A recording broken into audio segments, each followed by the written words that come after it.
It worked. I mean, beautiful. it's incredible. I mean, obviously, when you're playing on a big stage like this, there's gonna be some kind of, you're gonna believe in some kind of karma and sacrifice. Some superstition will come into there, and I mean, this is one that we hadn't seen before.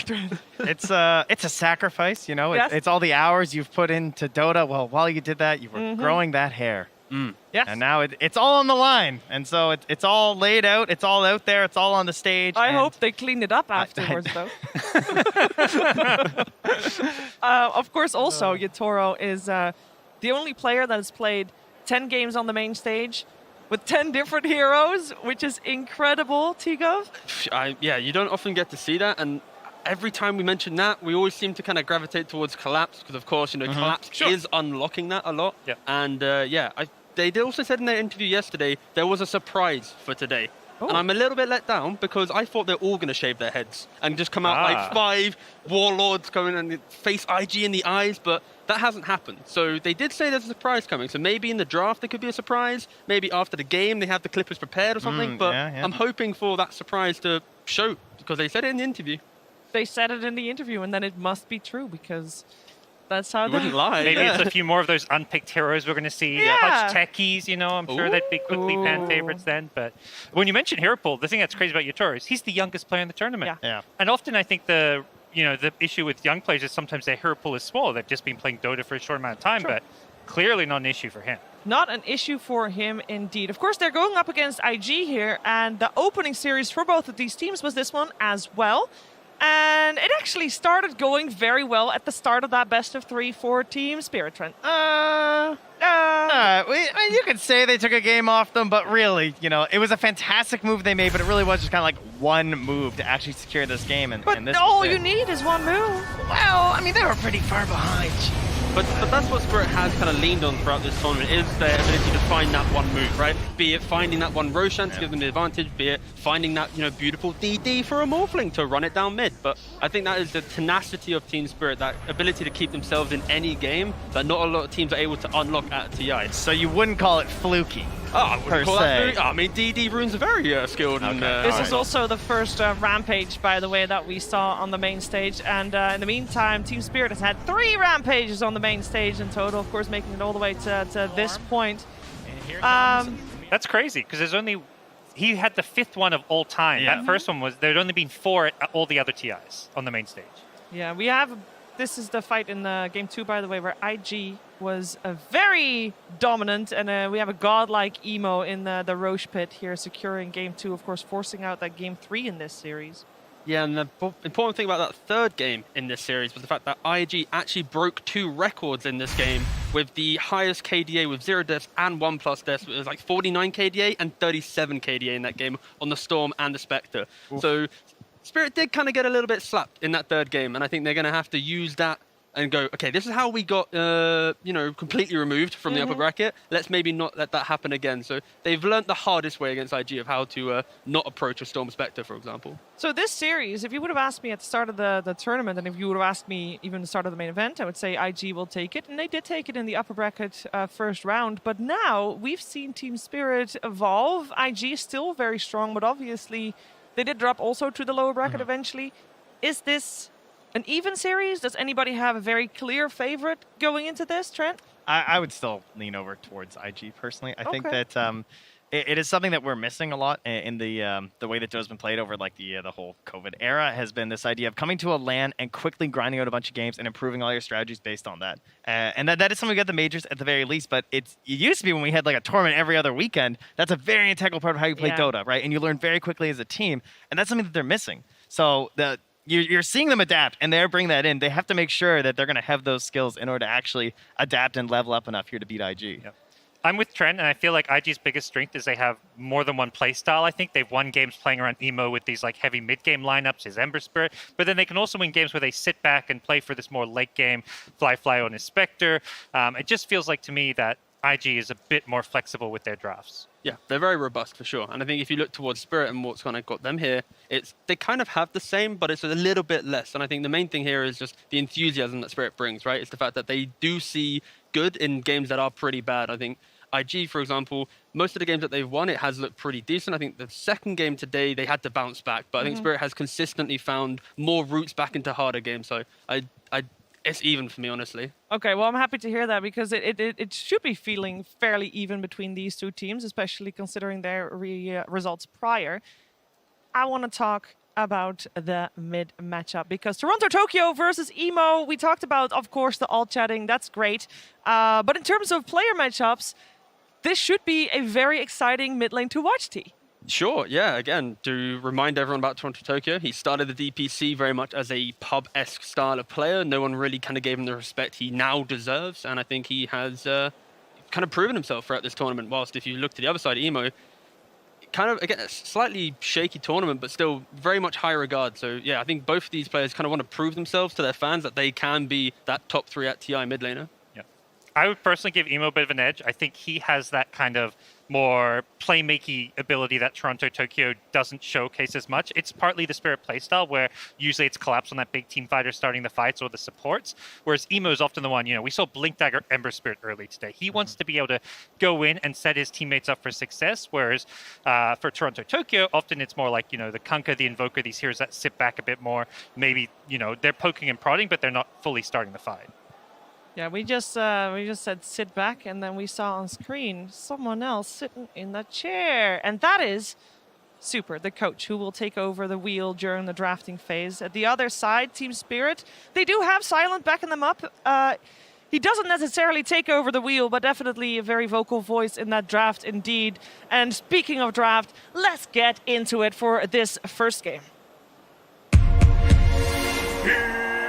Invictus Gamer versus Team Spirit.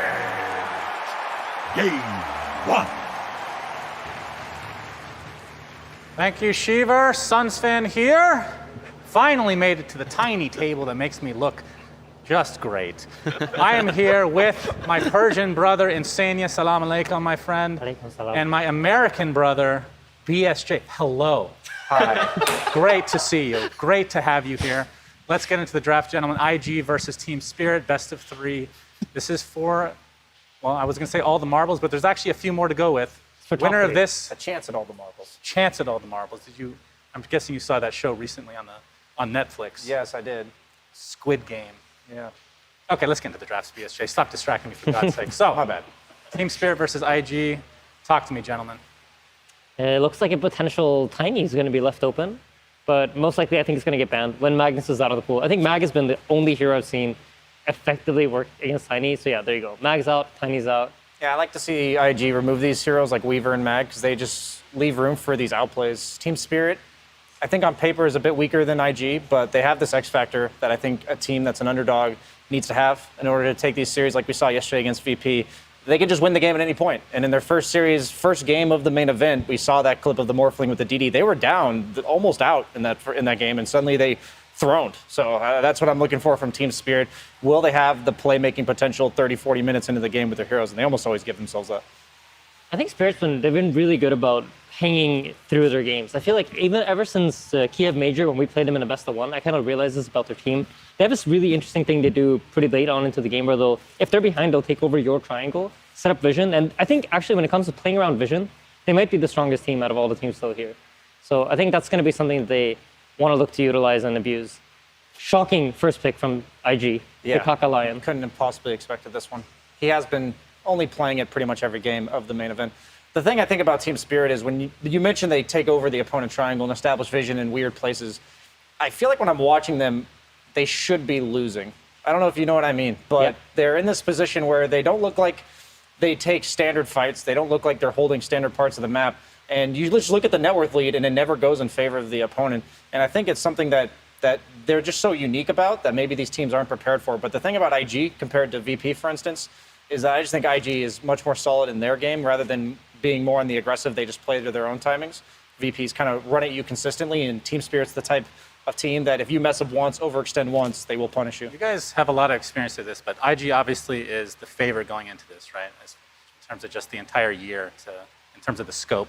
But Team Spirit has like all the momentum right now. Like how much of a difference do you think that actually makes at this stage? I think it makes a huge difference for Team Spirit. I think right now they get Mars Bane. I think these are two heroes that they love playing. And I think of Collapse, Bane, Mars is like the first hero that comes to mind. And I think like when you feel like your heroes are working, when you feel like the ideas that you're coming into the tournament with are working, and you get that momentum building up like in the lower bracket as they have, that gives you confidence to just pick it. You're like, all right, screw it. We don't care about the Tide Hunter. You don't second guess yourself like, maybe we should take the Tide because it's been so good at this tournament. You're like, nah. It's funny because at the Animator, that's where they kind of like everybody was picking Mars back then. He was really strong, but he's kind of tapered off with a couple of nerfs to go with it. And there's still a team that's not afraid to bring it first too. And then Bane, what the hell's happening with this hero? Usually not very good at TI or any tournament in the past God knows how many years, but it's being picked with a very high win rate now. Yeah, he went through like a small dip in the group phase because for the tournaments leading up to TI, he was highly sought after, and then they gave him a slight nerf to Nightmare in the laning stage. But he just wins pretty much every lane. We saw somebody like Save on VP yesterday setting up countless ganks. The time that your team has to connect to you with the Nightmare, with how spread out teams would tend to be playing right now, it's just so much easier. The ease of execution, the follow-up stuns is all you need. Yeah, absolutely. And picking it early like this, because you have the Enfeeble, a lot of teams right now tend to run some sort of healing hero or some sort of healing mechanic in their drafts. You kind of say no heals for you. It's kind of like if you think about Rubik. When people pick Rubik, you don't really want to pick certain heroes against them because it gives Rubik these tools. The Bane fills a pretty similar role right now in terms of how the Enfeeble specifically interacts with other healing spells. So on top of that also, I think it's one of Miposhka's like staple heroes. We see Monkey King, Lina in the second phase. Monkey King even getting to the second phase is kind of crazy considering how strong it's been as mostly a support, but we did see in the last series position 1 for PSG LGD. And Wyvern, another save taken out. That's a hero that's kind of dropped off considerably since the last 6 months. That was like a hero every single game with Mars, or not necessarily with Mars, but just two of the heroes that were just spammed big time back in the day. Yeah, absolutely. I love December ban, actually. I think when it comes to IG, they really seem to look at their best when Emo is on a hero that can like kind of play make, but also scale up into the game. And currently with the items that Ember buys, I feel like he fills those two roles probably the best out of any hero I've seen Emo play. So I think it's really, really good ban from Team Spirit.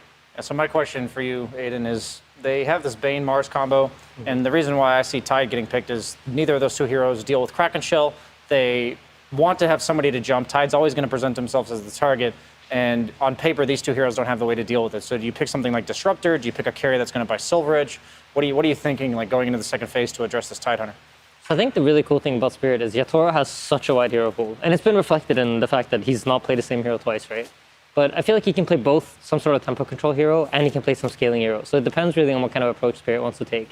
If they want to play maybe some more pacing hero, then yeah, I could see the Disruptor on the Bane as a 4 and try to play this draft really fast. I think generally speaking though, Mira tends to play more traditional position 4 heroes.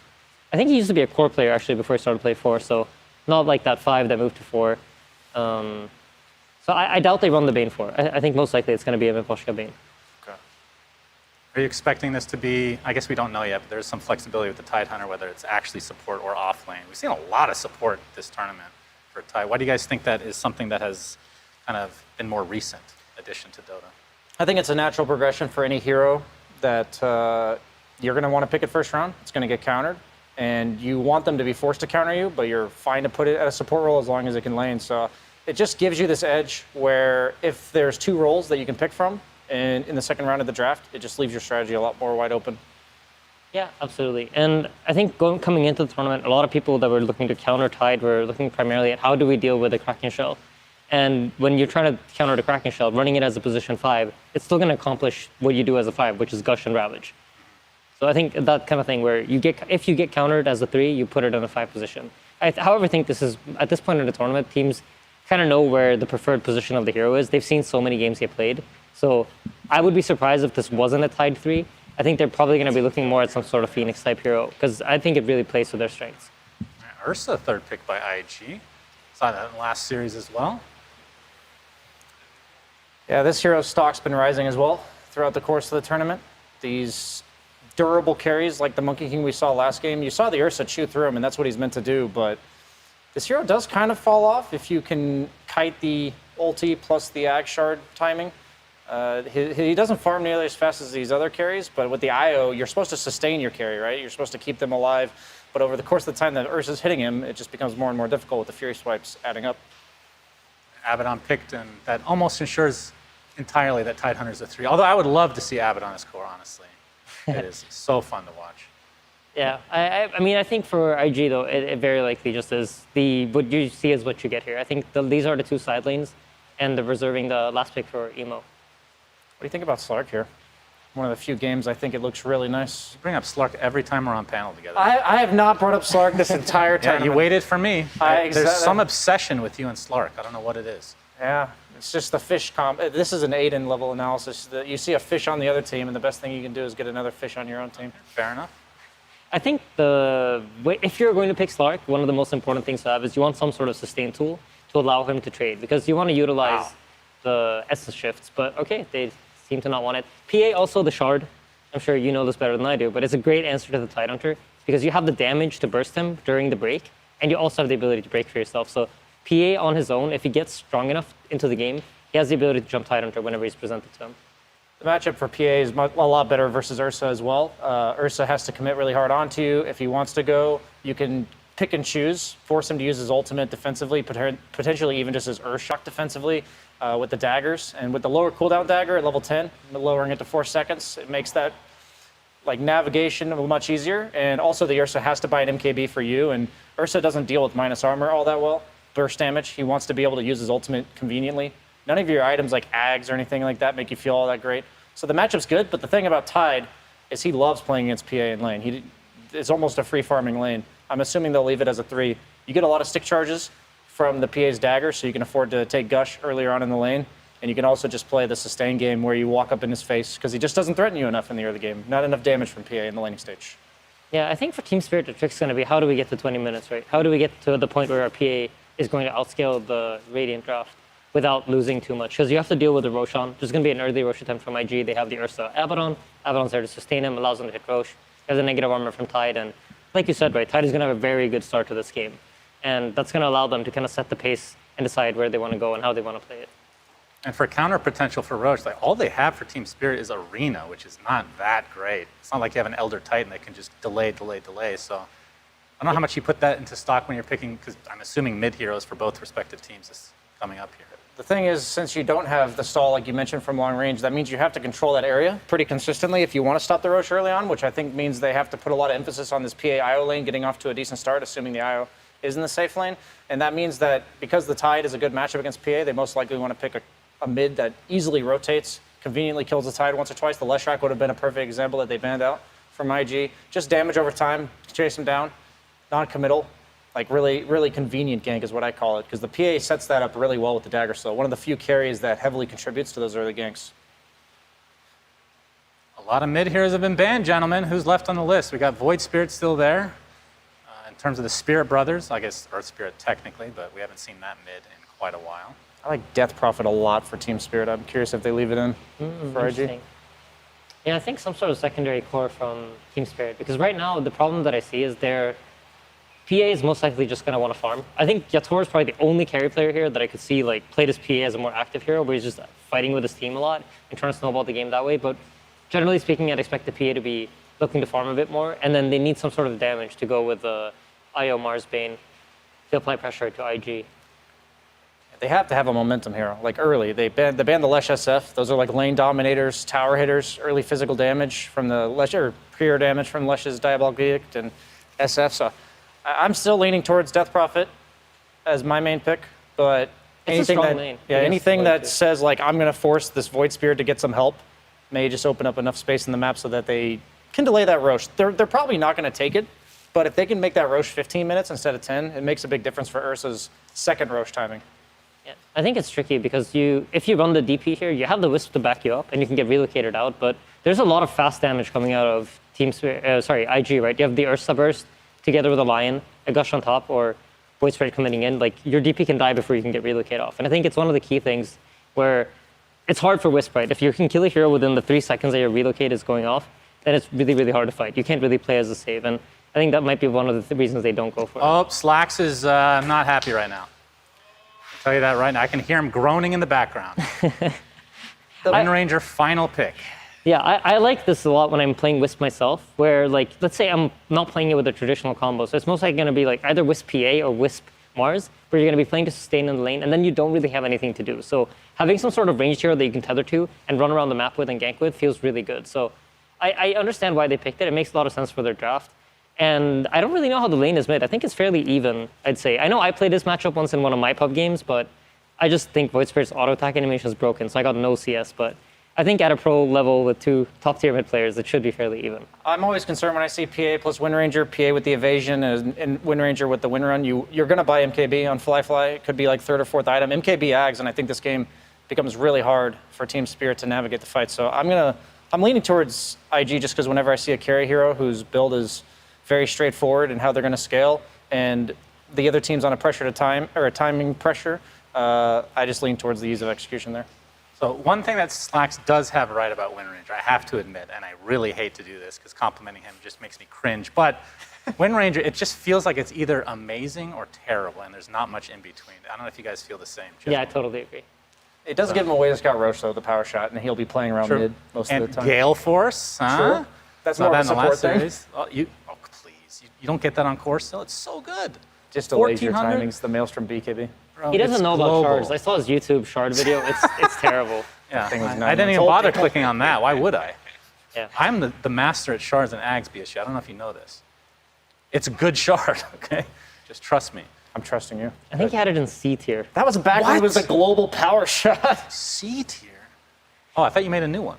No, that was... Oh, okay, never mind. Yeah, that one was also bad anyway, so don't click on that. Jenkins is also in that, so definitely don't. Not worth your time. Yeah, absolutely not. So you're both going for IG here, I take it? I actually think Spirit has a pretty good draft for themselves. Okay. I think for Spirit, it's going to be about can we get this PA fat enough and get him online, and can we stop Ursa from rushing? That's going to be the main points to look for. All right, let's go to Frankie, who's with Silent from Team Spirit. Silent, thank you so much for joining me. I noticed Collapse is free to play his Mars today. Were you expecting that? Really, we wasn't expected. I was sure we're gonna ban him, but lucky for us. But who knows? We prepared something new stuff. We didn't expect it, so gonna be interesting.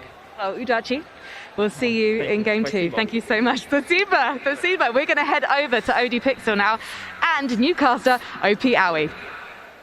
Thank you very much, Frankie. Yes, indeed. We're ready to rock and roll with this one. It's going to be quite the game. We've seen the draft here from Spirit and IG. AUI, what do you make of this? What do you like? Who do you think is coming with the hotter lineup? I think they're both really competitive drafts. I am a bit concerned for Team Spirit in that I feel like it's a really simple Abaddon game. On the draft panel, they're mentioning how PA can use a shard to break Tidehunter, but I believe you can shield that off. Alongside, the Bane Grip, the Mars Spear, Windrunner Shackle, there's a lot of things that Ollie can purge. However, sometimes you can overwhelm him, so I'm interested to see if Spirit's going for that role, because they saw the Abaddon once they committed to Wind Ranger. They did. And when you look at some of the lanes that we're going to get early on, is there anything you're maybe a bit concerned of, like any potential for one of these sides to really get ahead in the early minutes? Personally, I don't like playing PA into Tidehunter. I feel like the dagger feeds him a lot of wand charges. I mean, it goes both ways with Anchor Smash, but I feel Tidehunter's a hero where if he gets enough levels, he can pressure PA out of the lane. I feel like he has eventual pressure in that if they both stay in the lane, he's going to push the tower. PA is not the best jungle farmer, so I feel like you have to be able to make aggressive moves. I look mid, and you can't really gank a Voice worth of PA TP. You can't really go to Ursa's lane, so I'm unsure. Maybe they'll be able to rotate the Wispin early and snowball her. Maybe Windrunner will come up, as BSJ was mentioning, but bit concerned for PA's lane. Sure, and talking about like the Void Spirit in the mid lane, were you a little surprised that Spirit left that in and IG was still able to get that here? Yeah, I was almost for sure that every single Spirit would get banned this game. I saw the supports on Team Spirit to IO Bane. I immediately thought to myself that they would pick something that jumps the back line. These are two range supports. I mean, Bane's a bit tanky, maybe even I was a bit tanky, but they're heroes where you have to get on top of them. However, I'm sure they knew that as well. So they had a plan versus Void Spirit, and it looks like it's Wind Ranger. I'm interested to see how that comes out. Yeah, no, absolutely. I mean, of course, as we heard from the panel in the lead up to this game, both of these teams' mids very vocal, which is what we like to see. Hopefully we'll get some sort of rivalry being built up through the duration of this series between Spirit and IG, and of course, specifically between Emo and Toronto Tokyo in the mid lane. We did have a brief pause, ladies and gentlemen, but it has come to an end, so we'll be able to shoot you now into the action as we get ourselves ready for Game 1 of IG versus Spirit. Let's see what we have coming up here as the first move from both sides. Definite first blood potential here. Without a doubt. We'll see how much they try and force it. And overall for these two teams, when you now look at the whole draft day, what sort of timings are we going to be working towards? Is anyone looking to shut this down early? Is this a game where suddenly if it goes on, this PA is going to become uncontrollable? Like, I think a lot of this game is going to come down to IG's Roche potential. Anytime you have the Ursa, you sort of have that. They have what I would normally consider like the superior team fight. And for Team Spirit side, I feel like this Wind Ranger or PA, one of the two cores has to sort of get out of control this game. Honestly, maybe Collapse can do it. I've seen it as Mars. You know, it's top net worth in some of his games. He goes for that arm, a bit more scale. But I actually agree with Brian in that whenever I see Wind Ranger PA together, I'm a bit scared because as soon as Ursa gets MKB, sure, it's a double free counter. You're able to counter both heroes in the same way. Also, I generally don't like both my 1 and 2 doing the same type of damage. I feel like it makes it a bit easier to itemize against. I mean, absolutely. And to the point, this game, if you're IG, I mean, if you're the Ursa, does this Ursa need a BKB at all this game? Is still the threat of the spear and the shackle enough to warrant that? I'm not too sure. I think it depends a bit about how good his game is. I think most players right now, especially carries, are thinking about how can I hit the items that allow me to fight best. In this game, that might actually be something like a Diffusal Aghanim's. Like, this actually is stronger in the fight than BKB.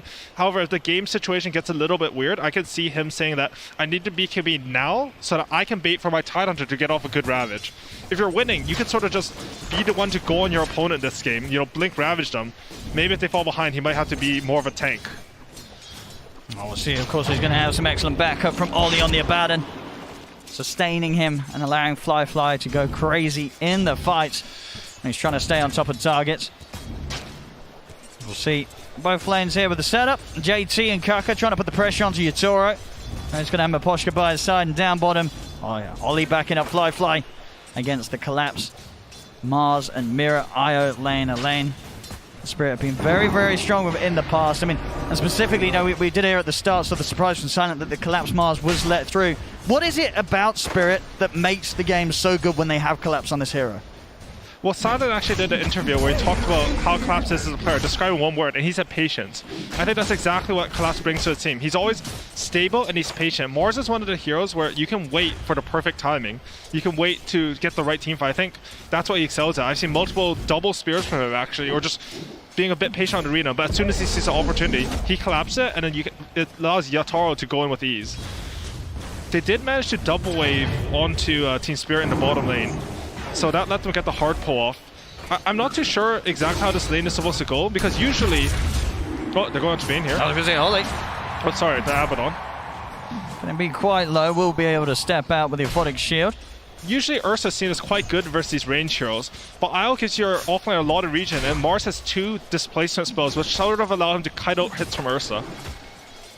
Yes, very hard to close the gap in onto Collapse, so for the most part we will see Fly just focusing on those creeps rather than wasting time trying to go for the Mars. Maybe if they can get Mirror separate, but for now Spirit playing very close to one another here, not leaving each other's sides. And Emo, he's pulling up out a bit in mid lane here. He's up quite a bit of CS and denies. This is the counter pick from Team Spirit. Anytime you win a lane against a counter pick, I feel like it throws the dynamic of the draft like way out of what the drafter expects. Sure, because when you look at the matchup and as you say, the fact that it was their last pick, you would imagine that the Wind Ranger, the benefits they were looking for from this hero would be apparent in the laning stage. There's not necessarily anything else that stands out in this game that makes you think this is why they picked this hero. I mean, yeah, there's a lot of good reasons to pick a hero. It doesn't always have to be the lane, but in this game in particular, it does feel like the laning does seem quite important for Team Spirit's lineup. I will see how much that distance continues to grow between Emo and Toronto Tokyo in the matchup. See on the side lanes so far. Both carries having a pretty decent time. Fly's doing fine, same for Yatoro. Both 2 at the top of the CS. Very even from the offlaners. So I think a lot of this tournament has about how you use your mid's first timing. To me right now, it feels like Voiceware's first timing is very clear. Like around that 8 to 10 minute mark, you get really strong, you get your ultimate, maybe some boots and a couple nulls. I haven't seen Wind Ranger a lot. I saw that Beast Coast was using it to pretty good effect this tournament, usually to counter Monkey King, but I'm not too sure what that hero's exact timing is. We do see Toronto Tokyo stealing its enemy's bounty rune, which is always nice. top lane. Oh, JT's taking a lot of damage here. Yeah, a bit of setup on the JT, and he's taking a few tower hits with the brain stab. He ends up going down. And that's exactly what Team Spirit need. You look at this matchup, PA versus Tidehunter. I would say this is very good for Tidehunter. But the thing about Dota is you can always outplay your opponent. A clutch sleep comes in from Oposhka, and all of a sudden they're looking good in this lane. He almost has treads on Yatoro, and maybe they can look to pull something aggressive. PA, if you get a lead in lane, she's incredibly aggressive. She has kill potential on almost anyone. Oh, absolutely. Yeah, JT's going to have to be much more careful. Getting under the tower like he did just there, just not expecting the damage to be there from Oposhka and Yatoro this early. But another few tower hits, it certainly was. JT, it's got to be more cautious. And JT, he actually has to be quite careful because this is around the time where mid laners are starting to get their 6s. He spent his TP scroll to get back to lane. I can see something happening where he gets left under the tower and Toronto Tokyo just TPs in as soon as he hits his level 6. He's still a bit far from it now, so it might not happen, but it's something to worry about. Even one Mira TP can swing this lane into complete oblivion. Absolutely, it's definitely a lot scarier for JT up here than it is for Collapse down on the off lane for Spirit. And a little bit low in action. I think we're pretty much looking at the mid lanes right now. When are they going to get their 6? When are they going to make their first rotation? Emo actually already has 6, and he's looking solo kill. He's looking for it. Doesn't feel that he has enough damage with another step and a pulse. And probably would have indeed just been a bit short. Yeah, Fairy Fire at the ready on Toronto Tokyo. So Emo knows he can't go for it quite yet. I would have liked Kaka to sort of rotate that towards this mid lane. I think maybe a little bit of communication that could have happened. He should have known that he was going to get 6 faster on a Void Spirit because he had so many more denies. Wind Ranger went to get his Bounce Rune, etc. They are both checking the Power Rune at 6 minutes. I think this will be the most fundamental point of the early game, the 6-minute Power Rune. Absolutely, Kaka does have to be a bit careful as well. So bottom, fly. Each time as he closes in on the Collapse will get sent back, but now the Spirit he used, fly. Trying to stay back on target, but again, God Tribute also allowing Collapse to create distance and get out of that.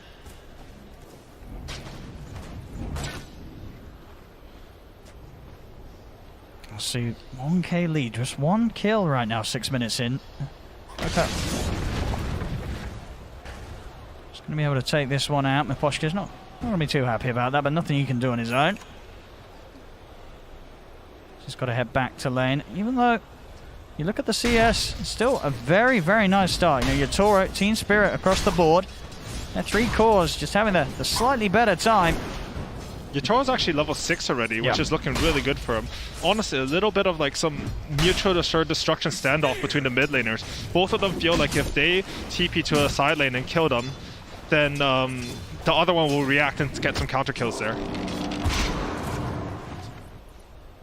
Well, this is going to be good to see as well. Yatoro, we did see some PA sort of earlier on in the tournament, right? And we were having this Maelstrom build, but this time round, Yatoro going for the classic, getting that Battle Fury online. Battle Fury AUI. You know, where does this hero stand nowadays? Yeah, you're happy to see this on the PA, or think it could be a bit of a risk here from Yatoro? So I think Yatoro has a read on the game that his team is going to be able to fight without him. I think that's usually why you go for Battle Fury. It is one of the only carries left in Dota, I feel like, that can still go for the side item. Or most other heroes, I think you want these faster builds that allow you to, come into one team fight, help your team a little bit, and then start to scale. PA, she uses the full extent of this item. She needs a regen, she needs the damage, and the build is actually quite nice for her. Let's see if it works. Battle Fury in 2021, it's pretty wild. It's always exciting to see, because if it pays off, Yatoro, he is going to be massive on the PA. And especially in a game where things are rather slow at the moment, time's certainly going to be there for him to hit the creeps. That's mid lane. Oh, a little off the mark there with a stun. Toronto Tokyo able to dodge it. Back up as well from Mira's IG. They won't be able to go for him anymore. In fact, Emo's got to be careful. They'll still have jumps and steps available, so they won't catch him. And I think securing that haste rune onto Toronto Tokyo is just huge for his game here. Even if he chooses not to make a move with this haste rune, it makes it incredibly hard for the enemy team to push any sort of aggression. We can see JT, he's picked up the Helmet of Dominator at top lane, but if he pushes a bit too far, Yatoro's just going to TP with a haste and kill him, so he doesn't feel as comfortable pushing this tower. I'll see 3 of them here going for the mid. What can they do about this? Yeah, doesn't look like much at all. 8 minutes in, they're taking away this tier 1 tower. Now Emo will come back over. Both supports ready to back up. Team Spirit instantly retreating. They don't want to try and push their luck there anymore. A lot of damage done, though, with that early siege.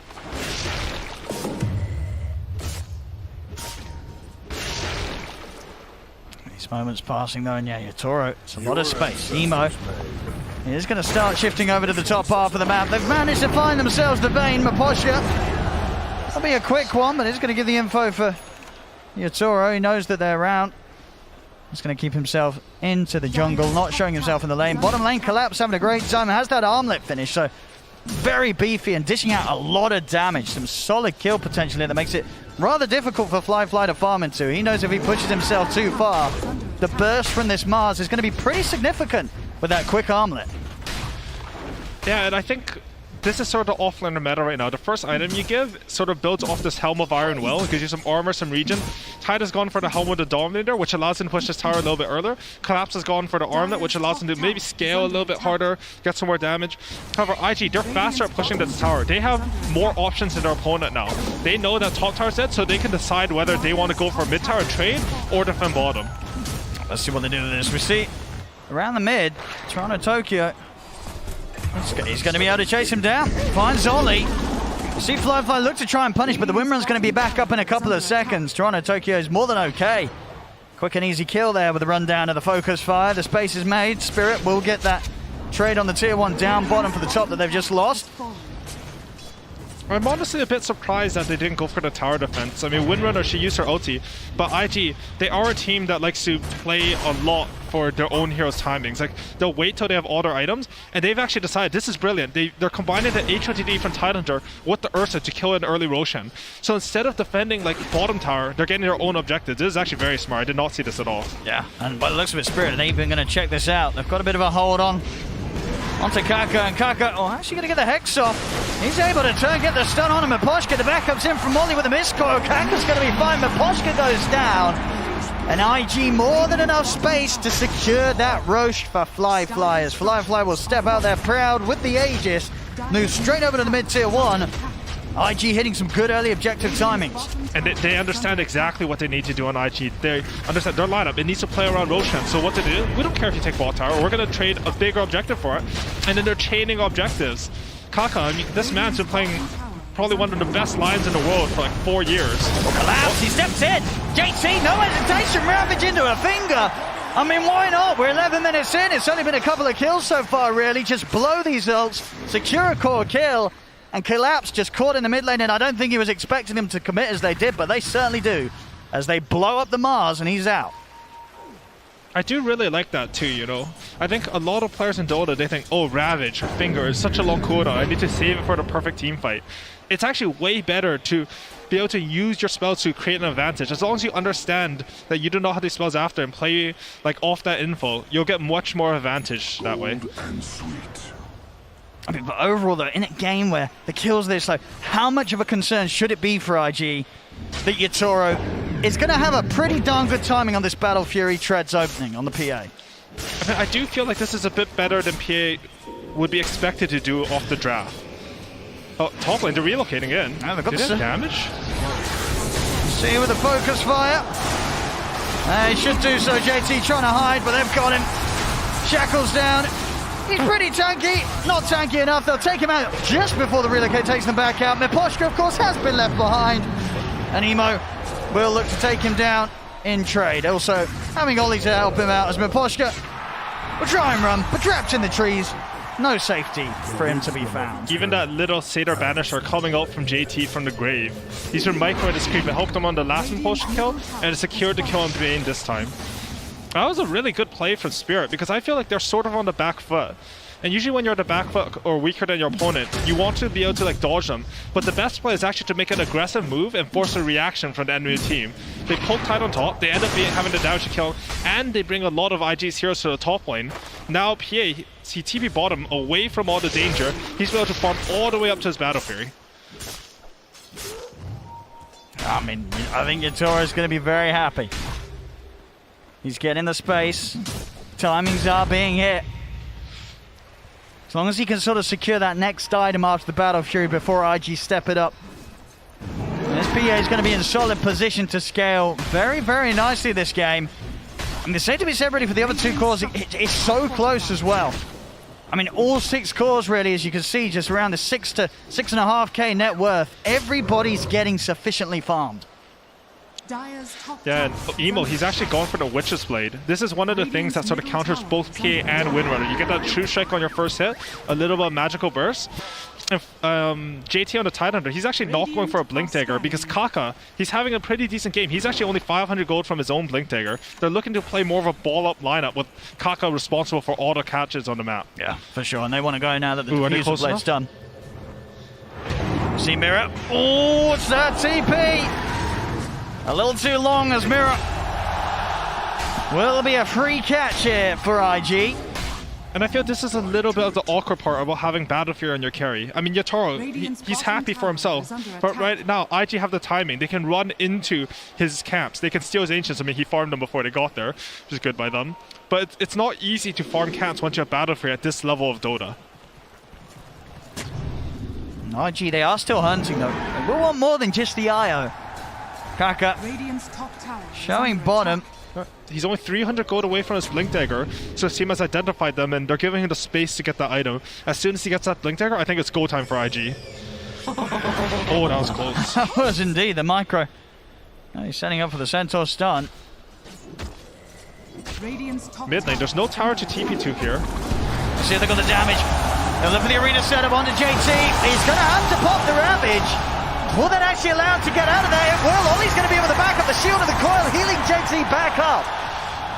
Ravage has been expended, but it saves JT's life here. Nobody going down on IG. And that is the Blink Dagger done on Kaka, ready for the next move. Not a lot of kills this game, but I feel like both teams are feeling a little bit tense, you know? We had an Arcane Rune on Void Spirit earlier, Haze from the Wind Ranger, but it feels hard for them to make these moves. See, Firefly does want to try and go for Miposhka here, but only a couple of seconds literally on the Aegis, so he'll have to hold back.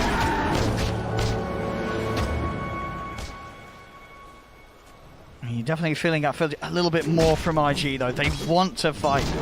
They do not want to give the chance for Yatoro's farming build to kick off. And also, I'm surprised how well all 3 of the cores on Spirit have been able to keep up their farm this game. In specific, Wind Ranger, I feel like this hero, she doesn't usually get this many creeps or this much space, but Team Spirit, they've been sort of poking them across the map, bringing him into ganks only through relocate. And this has allowed him to scale really well into this game. And IG, they're just desperate for blood. They do have that Blink Dagger on Kaka. They want to hunt people. They want to start these fights. So if they can maybe get a jump on Collapse. Collapse is into the trees. He's able to turn with the spear. The Hex is in. Team Spirit, they're TPing over though. Remnant into the finger. They're looking to burst Collapse. Collapse is going to be kept alive momentarily by the Night Member. Finally he falls. They lose Fly in return though. And Spirit, they might be ready to chase him for more. Jump over towards Ollie. The feed script onto Emo. They lock down the Void Spirit. The heal of the Mist Coil nowhere near enough to save him. As Yatoro turning up, double kill AUI on both the cores, getting the carry and the mid. I mean, I think Yatoro's having sort of the early game of his life here on this PA. Goes to Battle Fury, he's turning up, getting kills. This is as good of a start as he gets up now. Yeah, no, this is a dream PA game. If you can buy Battle Fury and take fights, you're being greedy while contributing to your team. Like, that's the ideal scenario for a carry. And Firefly, you know, the last Ursa Nerfer, I think, it made his cooldown on his ulti a lot longer. He has 3 seconds off ulti at the end there. They just didn't have vision for Kaka to get that Hex off on the class. He did a good job fogging. Got off that really clutch spear, and his spear with the quick reactions, they're able to turn it around. I can't really afford for another move like that to fail IG. Ooh, I like this coming out from Collapse. He's not going for Blink Dagger. These teams are both sort of respecting the ball-up nature of each other's lineups, or how IG will play.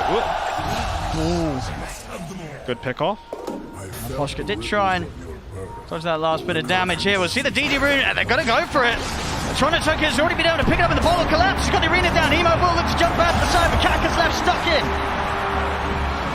Honestly, IG, they're looking a little shaky here. They really wanted to get their Blink Dagger timing.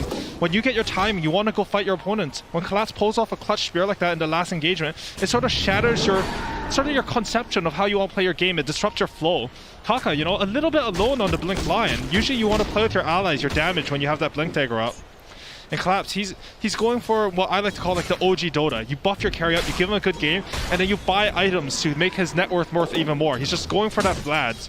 The armor helps against all 3 of the cores on IG, and it's looking good. I mean, it makes Mars tanky because he has this arm that he has God's Rebuke, and when he uses that with the Vlad's, he gets so much HP back.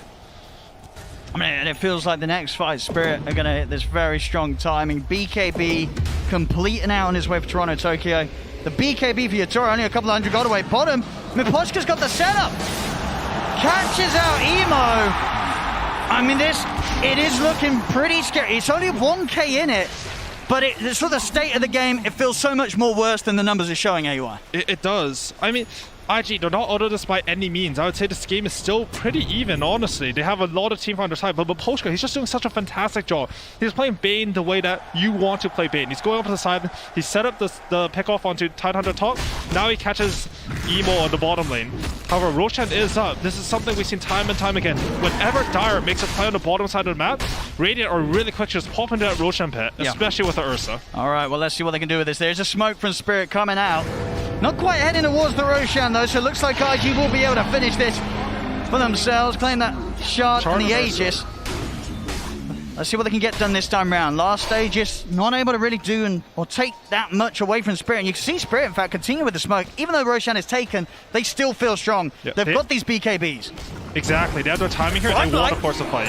They're going to get the opening. Kaka jumps in with the stun. Toronto Taker's going to just go straight towards JT. In with the BKBs, they're onto the time. Ollie gets taken out. JT to fall as well. There'll be a buyback from Ollie. Flyfly's going to be the new focus here. Collapse spears it back.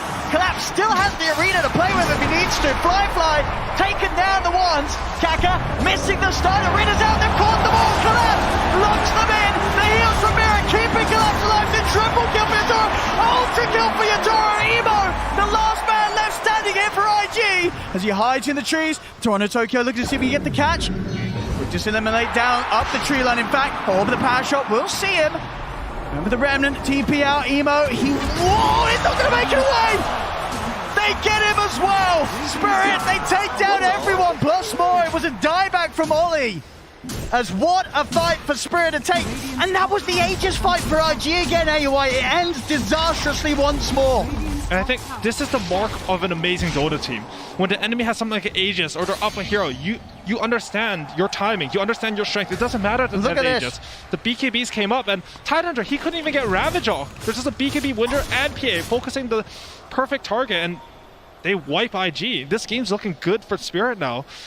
They use their BKB timings perfectly.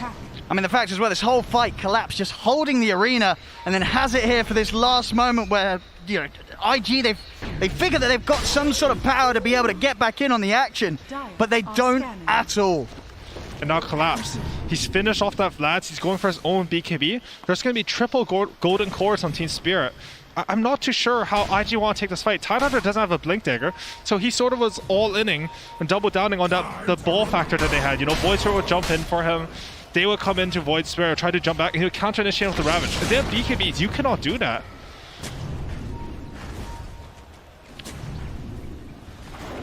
The upcoming fights they just feel so hard for IG. They have to get the jump. And look at Miposhka. He's solo smoking down just to get some vision, set up the next fight.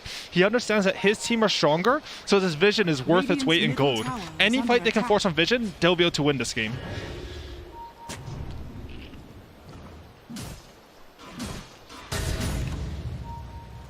IG playing very cautious here. They know if one of them gets caught alone by that Bane, the relocate follow-up will be in. 13-7 though, 5k lead Spirit. They have their ults good to go once more. I think Yatori's that should be the completed Desolator on its way out. It is. So Deso BKB Battle Fury just 23 minutes in on the PA. Level 18 as well. Pretty much 19. Yeah, he's going for that shard that goodness. BSJ mentioned on the panel. As soon as he has this, any jump onto Tidehunter's a kill. Oh. Fly just getting killed off top. What was he doing up here? Just a blink reveal on the Wind Ranger gets pretty much a solo call. I mean, Isle's there, but He was pretty far up on his own. He was. And Team Spirit, they have all the momentum right now. They've won the last fight. They're controlling the map. Look how huddled up around mid IG are. They feel like they cannot go to the sidelines versus Bane, who's been constantly picking them off, versus Isle, who can relocate on them now. And now Toronto Tokyo, he's sort of shown the force of Wind Ranger. You split up versus these heroes, you're just going to keep dying over and over. I don't know if they can win if they just huddle around mid, though. They're not going to be able to farm the map enough. They have to find a way to force a fight where they get a good Ravage. And you see JT, he's queued up that Blink Dagger beside the Ghost Hunter. Not sure which one he's going to get next, but I think they need to go for the clutch, you know? They need to go for the double core Ravage to burst. Because the fights, they look really hard right now. Oh, they really do. Team Spirit just able to take these tier 2s. No answer from IG. Radiant's bottom tower has fallen. How are they going to deal with this Phantom Assassin? Yutoro, during that BKB, he is going to be jumping from target to target. A couple of crits and not many heroes on IG are going to really stand a chance at all. We've even seen BKBs be long enough of a duration for them to focus down even the tanky heroes such as JT's Tide. Okay, so here's IG's timing. They chose to go for the Blink Dagger Tide Hunter, go for the clutch. They went for the Aghanos on the Void Strat. I think they need to smoke and take a fight here. The smoke's on Kaka. They're grouping up a bit. Absolutely. Sitting back against this PA will not do them any good. But then again, will fighting them either. Emo will dodge the spear. As soon as he catches wind of them being up here, he's out. Not an ideal way for IG to try and force an approach to the fight. Now they'll go for the smoker. We'll see where Spirit's going to look to head back and take sort of position around. A line drawn by Fly. He's the Ursa. He wants to control which way the smoke goes. They understand that. They need vision of the fight. Get off a good Blink Ravage or good Hex. But Spirit, they understand the situation. They have all the information on the map because of bottom lane pushing in, and they're just hiding behind their tier 2, saying, if you do not connect the smoke, we are going to win this game.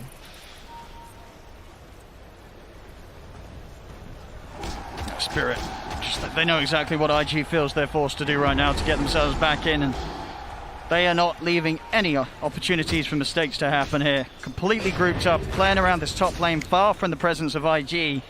IG just cannot get that setup onto them.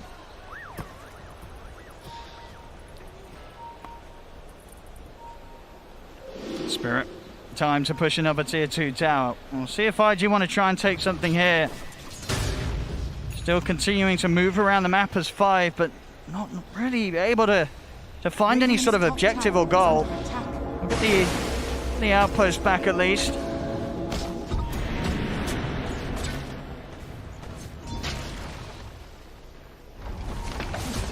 Spirit. See how much they want to try and push this. They're very, very strong. They could definitely start threatening a high ground here with the Desolator on Yutoro. BKB done on Collapse as well. Oh, and you see that? They just showed themselves on the high ground, bait out the TP's back from IG, and Spirit, super disciplined, already out of there. They understand they don't need to really do anything but wait for the next objective, but they don't want to wait. They're Team Spirit. They want to go. They force them back top. That means bottom's going to be vulnerable. We've moved all your pieces out of position, and we want to catch the carry here. Spirit. I mean, IG, they want to start something. They smoke up as well themselves. Collapse. Quickly get rid of the Helm of the Dom creep. Emo does have this invis to give them that early vision whilst the smoke gets dispelled on the front. They're going to get the Hex on the Yutoro, jump with the finger. They're looking to burst the PA now. The JT in with the Ravage catches them all. This is the fight that IG were looking for. As Maposhka goes down. Fly and Emo pushing back Mirror. Collapse will go for the BKB TP out, but Mirror and Toronto Tokyo will continue to be chased. Remnant not quite going to have the reach to grab Mirror. They get the other 3 out of there, but finally IG able to hit back with a solid start. Invis from Emo allowing them to set up. They see the exact position of Yutoro, and this time Kaka's able to get that opening. An incredible patience coming in there from IG. They spent the last, 5-10 minutes of the game just waiting for their time, waiting for that one time where PA will go into position. And Yutoro, maybe a little bit too optimistic. His blur came off and they just weren't quite ready for it. The thing about this game is if they jump and kill PA, there's not that much to save him. You think, oh, maybe the Nightmare made to relocate, but it's a Tide Hunter jumping. So you have that cover of the Ravage and Spirit that can't save their PA. All of a sudden, their damage won't come out from the cores anymore. And they wisely decide to get out. It was an excellent jump from JT, catching them all, giving them that opportunity to make sure that IG, even though they don't get more than just the 2 kills, they get the fight in a state where Spirit, they have to be the ones that run this time. And now it's all about the Roshan. All the teams, they're going to consolidate all the resources, try to get the Silence in the best position, and then try to think about this next objective. This is the 3rd Roshan. Both the Refresher and the Egg and the Scepter upgrade can be game-breaking.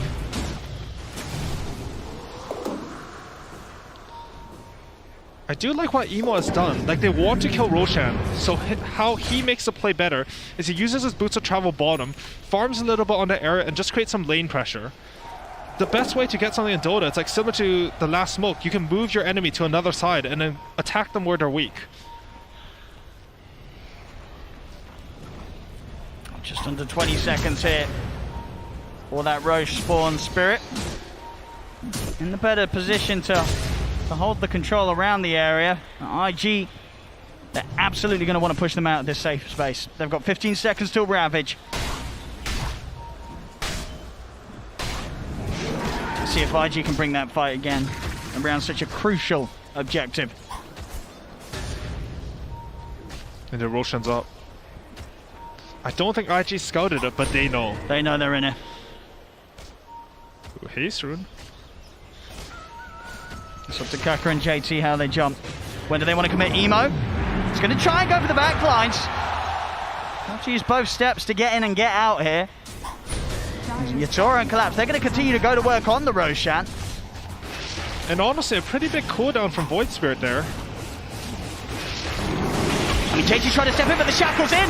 The Eon Disc is going to protect Toronto Tokyo here from the finger. The beacon comes down and focus JT. JT's going to get down. But they take him out. No chance for a Ravage as JT not around now for this Roshan objective. As Spirit, they'll continue to finish it. They'll pick it all up. Aegis, it's there for Yatoro.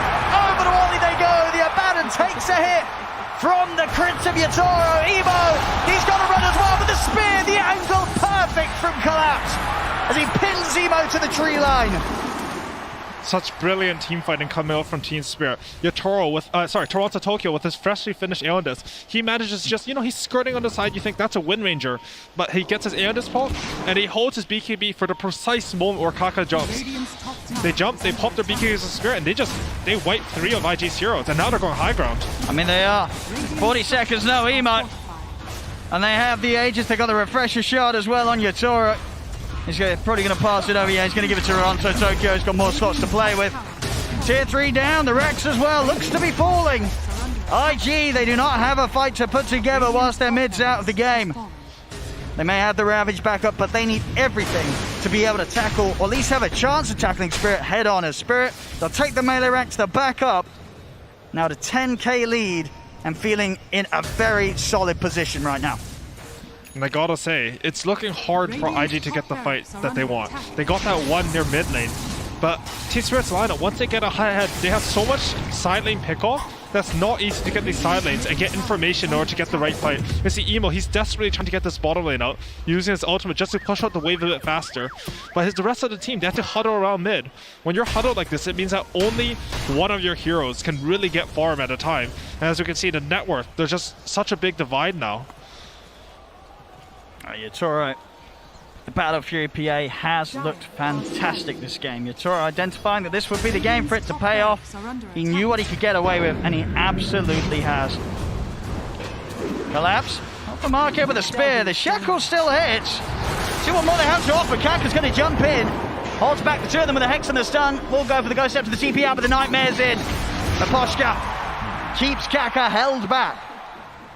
Good save from Kaka there, though. Void Spirit actually used both his Astro Steps and his Dissimilate, so he didn't have anything else to get out. Kaka sort of throwing his body for his cores there. Time for the base push. 2 minutes and a half left on Yatoro's Aegis. They're going to try and jump in first of a quick time with the Nightmare and the Tether. It's in. Yatoro's going to be fine. Arena's down.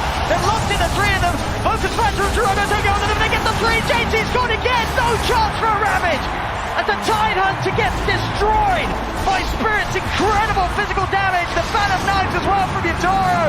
Doing the work. Now the Ravage comes out. Finger follow-up is there with the heals. He's back up to full HP. Collapse is good to go. JT and Diver on the Tide. and Spirit will push on.